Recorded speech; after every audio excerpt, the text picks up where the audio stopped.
Bom dia, boa tarde, boa noite, or whatever the case may be. My name is Marcus, and I am the host of the Black Brazil Today YouTube channel, as well as the BlackBrazilToday.com blog, where I analyze Brazil from the perspective of race. So the title of today's video is Everybody Hates Chris and the Black Child's Experience in Brazil's School System. Now, I've talked a little bit about the experience of Black children in Brazil's school system, but I wanted to talk specifically today about the connection between the Black child's experience in Brazil's school system and the connection with the popular television sitcom, what was it called? Everybody Hates Chris. I'm sure many of you remember that show. It was one of those shows that I just kind of got addicted to in the first decade of the 21st century. It started off.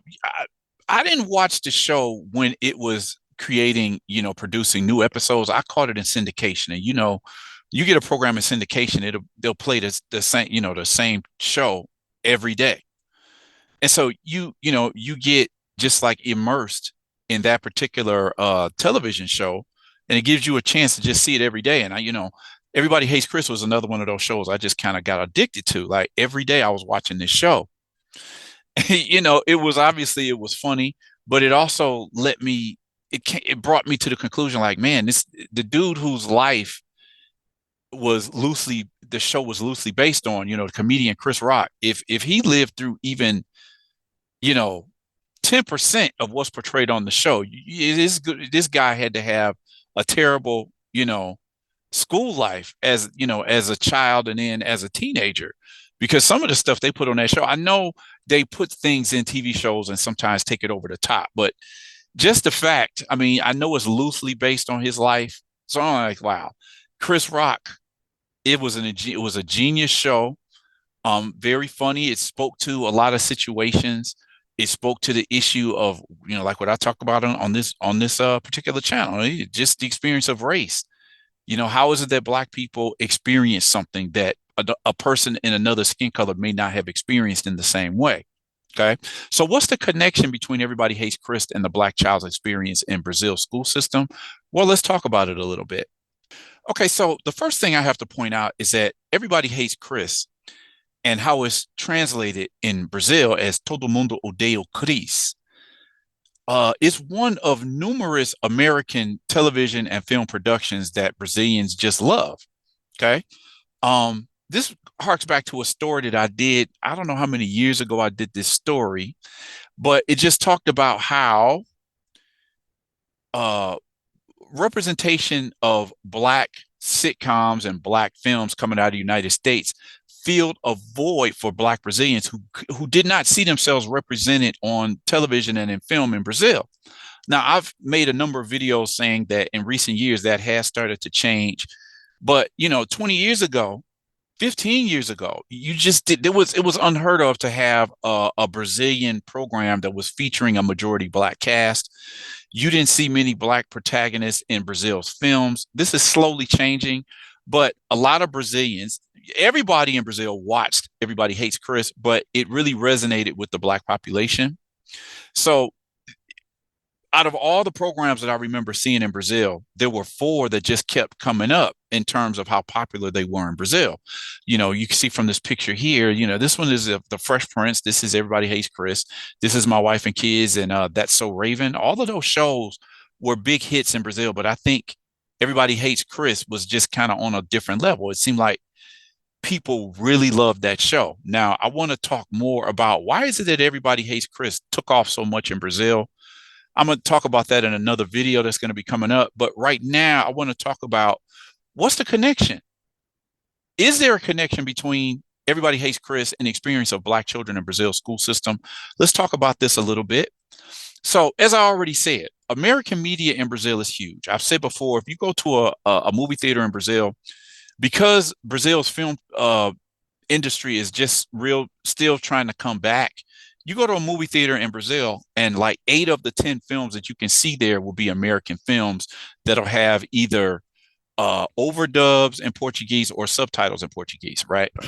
The other two films, you might have two Brazilian films. You might have a Brazilian film and then another foreign film from another country. It's just the American media dominates, particularly the film industry, and Brazil imports a lot of American television programs, and they simply put subtitles or captions, in Portuguese for the audience. Okay, so as I said, those four shows that I just mentioned show a black representation with African Americans in lead roles that you just can't find in Brazil. There's a belief in Brazil that if it's too many black people on the program, people aren't going to watch it.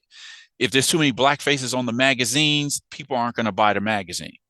And with the success of some recent films, national Brazilian films, they've kind of dispelled that myth because some of the films that have been coming out lately, with majority black cast, black directors, black protagonists, black stories, they've been huge hits. They've won at like film festivals. So they can't deny that, for years, Brazilians were saying, well, particularly with black Brazilians, I don't like watching the TV and the films in Brazil because they don't represent people who look like me. So they have the same issue that African Americans have long had in the United States. So everybody hates Chris. Okay. The thing that caught my mind, that caught my eye and my ear on Everybody Hates Chris is how openly they talked about the racist incidents that Chris was experiencing as a kid. I don't know, I couldn't see a Brazilian program tackling the issue the same way that they did on Everybody Hates Chris because for so many years, Brazil absolutely just denied that they even had racism. So you put on a show like Everybody Hates Chris, people can enjoy it and they can still in their mind say, well, that's not something that happens in Brazil. That happens in the United States. But is that true? Is there any semblance of similarity that a black kid going in he's a student at a Brazilian school that he can relate to in terms of the things that Chris was experiencing in his school? The answer might not be as simple as you might think it is. So this is what I want to talk about today: black children, racism, and the Brazilian school system. Now, before I even get into that, let me first share a couple of articles. These are just headlines that you can find if you Google this on the internet. This is obviously it's in Portuguese, but I'm going to translate. I'm going to just talk about the titles of the art. I'm not going to read the whole articles, just the titles. Just the titles alone of these articles will give you an idea of what happens in the Brazilian school system. Okay. I have a number of articles on the blog that I also discuss this issue, but today, right now, I just want to share some of these headlines from some of Brazil's websites. So this first one says, teenager is a target of racism in a Christian school. And then somebody says they have, I said in a previous video that a lot of Brazilians have this type of nostalgia for the slave era in Brazil, where black people were property. All of us, we know what we're talking about when we talk about the slave era, chattel slavery, where black people aren't just indentured servants, they're actually property of their masters. So this is what the headline says. It says, longing for when a black person was a slave. And that's what it says at the bottom here. It says, what is it? Saudades de quando o preto só era escravo. What does that say? I mean, as I said, slavery had such an important role in Brazilian society. Here it is. Slavery's been over in Brazil for 135 years, and people still talk about, oh my God, how great it would be to have a couple of black slaves. I mean, this is not me talking. You can find this widely on the internet when Brazilians are speaking openly about how they feel, whether it's on social networks or it's just a joke or whatever it might be. Let's keep it moving. Video. A racist student refuses to accept a document from a black professor. And actually, this was a story that I actually translated and put on the blog. Okay, so it says, this guy right here, Danilo Araújo de Goiás, refused to accept a document from a professor because she is black. He says, I don't mix with blacks because I was well raised. Student refuses to accept class material from professor because she is black. I mean, what else can be said there? That's pretty cut and dry. Let's keep it moving. One in each 5 black professors says that they have already experienced racism in school. So now we're talking, it's not just the Black students who experience racism in the Brazilian schools, it's also the teachers and the professors, whether they're on the grade school level, the high school level, or even the college level. They get it too. What's the next one say? Black professor is called a macaca, a monkey in a Sao Paulo school. Next, the black child suffers racism every day in school, says MC Sophia, 11. Now, MC Sophia is a popular rapper. She started off as a child rapper. She might have got started when she was 8, 9, 10 years old. I think MC Sophia might be somewhere between 18 and 21 now. I'm not sure how old she is, but she's made quite a name for herself. You know, she's a young lady now. But this is what she said. I mean, you know, obviously she went to school, the school system. So this is a black child. She would know. You don't have to just take MC Sophia's opinion because there's hundreds, if not thousands, of examples on the internet talking about what black children go through in Brazil's school system. It's no secret. Next headline: a 12-year-old student is assaulted and is the target of racism in a school in Paraná. I'm not sure if that's Paraná or Yeah, it's Paraná. So Paraná is in the south of the country, is one of the three, what we call the three whitest states in Brazil in the southern part of the country. If you look at the bottom there, it says, according to the child's mother, the child was assaulted by 4 teenagers, and he was insulted when they called him monkey, black, and poor. Next article, monkey and Nazi symbols.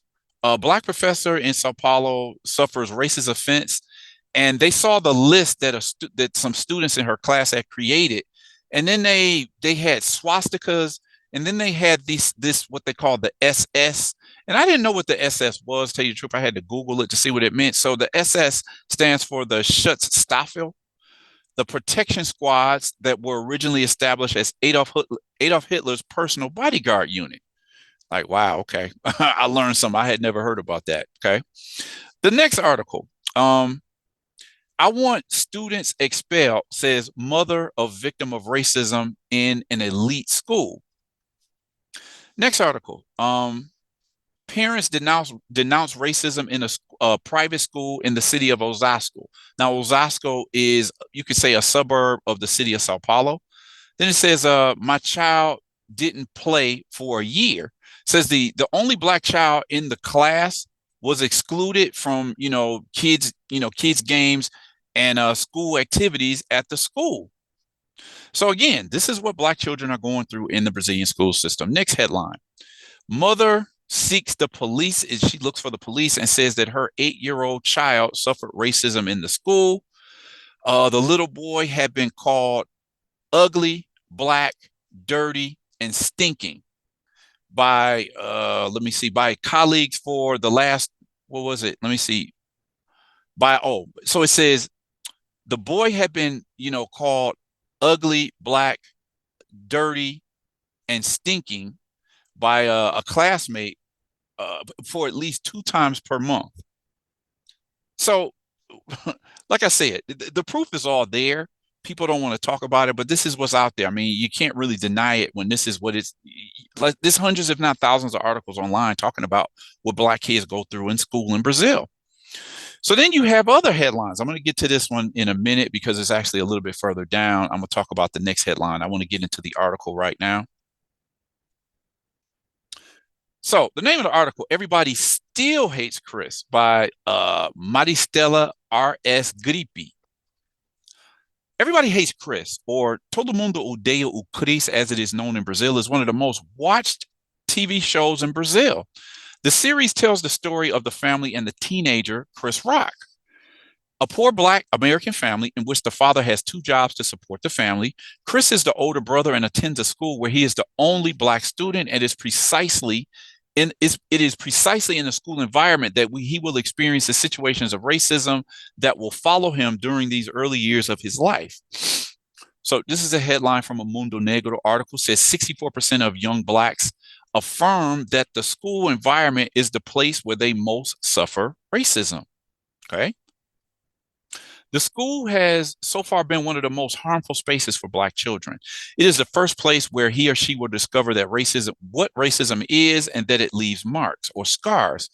It is a process that begins early in childhood education and continues for the next few years without respite and without the grace of a television series. So this is the writer of the article here. She's based, I think, in Curitiba, Paraná. Again, that's in the south of the country. Access to education has never been easy for the Black population. In the 1960s, Ruby Bridges, a 6-year-old Black girl, was the first Black child in the U.S. to officially attend a school for white children. The girl had to be escorted all the time she was in school because her life was at risk. In Brazil, according to Oliveira of 2021, Blacks would only have access to education from the Republican state through popular and vocational education. However, it was only from the 1988 Constitution, Brazil's Constitution, that affirmative action for the country's Black population began to be considered. So, coming out of the slavery era, we see that the Black population fell behind immediately because up until a certain point, Black children were actually barred from going to school in Brazil. So they start off behind. You know, when you look at the rates of children coming out of grade school, keeping up in grade school, the children that drop out of school early, they're usually the Black kids. So when you compare the white population versus the Black population, the white population in terms of how many years of study they have, they are ahead of the Black population because oftentimes the kids have to drop out of school to go get a job and earn money to bring money into the household. So that continues to this day. Unfortunately, school is neither a welcoming nor safe place for a Black child or youth. On the contrary, it is in school that the Black child will come face to face with what society produces the worst: racism and prejudice. Generally, Black children are placed in the worst classes or invited to sit at the back of the room because, in the view of some educators, they won't learn or they have many deficiencies, although often none of these statements are scientifically proven. Okay, again, this is the headline. MC Sophia, again, MC Sophia, she was 11 when she said this. But MC Sophia, like I said, she's a young adult now. She's either in her upper teenage years or in her low or her early 20s. But this is what she said: the Black child suffers racism every day in school. Okay. The contents presented will always be those in which Blacks are associated with slavery and servility. A Black child will hardly see themselves in a school textbook or will be chosen to represent the school in an official event. Now, one thing I want to point out there is that oftentimes you hear from school in Brazil, Black girls like want to play a princess in a school play or something, and she'll hear from her classmates, "Oh, there's no such thing as a Black princess." So again, it's woven into the fabric of the society. In addition, he or she will suffer almost daily attacks with nicknames or insults related to their color, hair, features. In short, a real torment that they will have to experience most of the time without the help or support of school professionals. Eliane Cavaleiro, her book talked about the racism within the Brazilian school system, how what Black kids go through, the teachers don't defend them. The teachers ignore when the child explains what, maybe a white child might have said to them, how they're being treated. And the teachers don't know how to deal with it. They don't believe the kids. And so then the Black kids just go on suffering, and teachers don't really do anything else about it. So then you have the idea that the teachers treat the white students better than the Black kids. This is all documented in Eliane Cavaleiro's dissertation that actually got turned into a book. It's the blueprint for looking at racism in the Brazilian school system, right? Since then, there's been hundreds, if not thousands, of theses and dissertations that's coming out talking about the same topic. Teachers will have deaf ears in the face of the aggressions practiced. Some will even say that it's a child's thing and move on with their classes, solemnly ignoring the suffering of the affected Black children. This, when they themselves, Black teachers, are not also the target of these aggressions. And as you saw in the headlines that I put up just a few minutes ago, it's not just the Black students who suffer from, racist insults and jokes and these types of things. The Black teachers go through this also. Okay.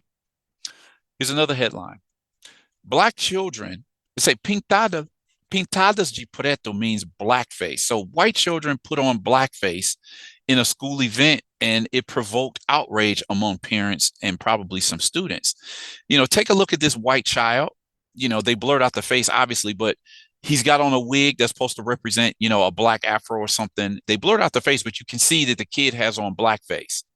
Brazil has its own little peculiar history with blackface. In the last decade, I had to sit back and think, why is Brazil so obsessed with wearing blackface these days? Search for that on the blog too. Anyway, and this happened in 2021 on November 20th. This article went up in 2021 on November 20th, which is the day of Black consciousness in more than 1,000 cities in Brazil. So in the month of Black consciousness, November, these white kids decided to paint themselves in blackface, either as a joke. Well, I didn't know that was racist. This is usually the response. Like, okay, what school teacher was responsible for allowing some white kids to put on blackface in a school? Okay. The feelings of shame and social inadequacy experienced by a Black child in school will accompany them for many years. For psychoanalyst Isigilda Batista, shame has its origin in the social and puts the subject in confrontation with violence and the impossibility of reacting. So a person gets absolutely stunned from the things that they experience in the school to the point that they don't know how to react. I've talked a lot about Black children who run home crying to mommy and daddy because of something that another kid said in the school. Therefore, it is impossible to forget it, as it is inscribed in the subject as a memory of pain and as a traumatic experience inscribed in his own body. Thus, we can conclude that the Black child is condemned to carry in his own existence the mark of social inferiority, which is imposed on him as an iron scar or mark. Another article from the blog, Dr. Petronilia Beatriz Gonçalves e Silva says, racism expels the Black child from school. Right to the point. In this sense, we need to highlight the fact that teacher training is still very deficient in this regard. So teachers, you live in a country where most of the time racism has always been denied. So then how are teachers going to be prepared to deal with the issue that for so long Brazil has denied even existed? Future educators leave undergraduate courses without discussing the issues related to structural racism in Brazil and how to address these issues on a daily basis in their classrooms. We must not forget that school is the reflection of a racist and prejudiced society, a result of 400 years of slavery. Therefore, the educator has the responsibility to research and study the history of Africa and Black people in Brazil in order to create conditions to strengthen and deconstruct the racism that has prevented us from advancing as a plural and inclusive society. Now, the other thing to understand here is that there's been a law in Brazil since 2003. It just completed 20 years. It says it's a mandatory law that says in private and public schools, teachers and professors are obligated to teach the history and culture of Africans and Afro-Brazilians. But until this day, 20 years later, it still hasn't been really pushed in the school system. So teachers are unprepared to talk about it. And then you have teachers who don't even want to deal with it. So it's been 20 years of this law, and still it hasn't been fully implemented. So once again, the feeling that a child has being in school when a Black subject comes up in a school, in a classroom, and only in the context of, Black people were enslaved, and that's it. What impression does that leave on a Black child if everything that's taught about Black people in a school system is just about slavery? Moving on. TV shows are made for fun and entertainment, but real life needs to offer more. You need to give equal conditions so that everyone can live their lives with dignity, respect, and equal opportunities, regardless of the color of their skin. Okay. So that's the article, the video that I wanted to share today. Let me take a look at a couple of more of these posts that I have here. These are some articles that's directly from the blog. This first one, and the myth goes on popular children's novella, Black school coordinator convinces a Black child that racism is only a thing in her head. Now, that's produced on a television program, but it speaks volumes because in Brazilian society, that's what adults would tell kids for years. Black kids in Brazil come home talking about, oh, he called me a monkey, or he said I'm black and ugly, or I got bad hair. And the parents will react instead of addressing the issue and say, oh, that's all in your head. Oh, that person is ignorant, and they don't address the issue. That's changing now. But up until, it still happens today. But in 20 years, it was really common that Black parents just didn't have this conversation about race and racism with their children that were attending, students in Brazil's education system. The veiled racism in schools. We need to talk about our Black children. Just the first line I put here, the introduction to racism and white supremacy for the Black Brazilian child starts very early on in life. And as the video that I'm talking about today, it says one of the first experiences that Black children in Brazil have with racism comes in the school system. Okay. Look at this event right here. This is from 2022. Black children dressed as slaves in an Independence Day civic parade in the state of Paraná in southern Brazil. So the Black kids in this picture were dressed up as slaves. You see, they got chains on their wrists and their ankles. Then this is a story that I keep talking about. Mommy, am I going to be white one day? Ask a Black child after being called feces by his classmates. So, this is what Black kids go through in schools in Brazil. The other thing I want to discuss before I move on, series like Everybody Hates Chris were so big in Brazil that there are, audio visual creators and producers now that are streaming their own TV shows. This one is called Casa do Vó, which means grandma's house. And this is a show that, a lot of the people who saw this show compared it to Everybody Hates Chris. Okay. Okay. Again, the diaspora, African American images filling in the gaps of representation for Afro-Brazilians who haven't had it for years. Okay. So I am going to end this video here. Curious to know what you thought about today's material. Drop a comment in the comment section. Consider, like this video, share this video. If you've seen more than a few videos on this channel that you like, definitely consider subscribing to the channel. Click on the notification bell so that you'll be one of the first to receive my videos when I post up new material. If you like this video or others, definitely think about, dropping a super thanks. Every little bit helps, or maybe you can make a donation to my Cash App, $ Mr. Marcus 72. That's MrMarquez. Every little bit is appreciated. With that said, I'm going to end this video here, and just invite you all to come out and check out the next video that I post.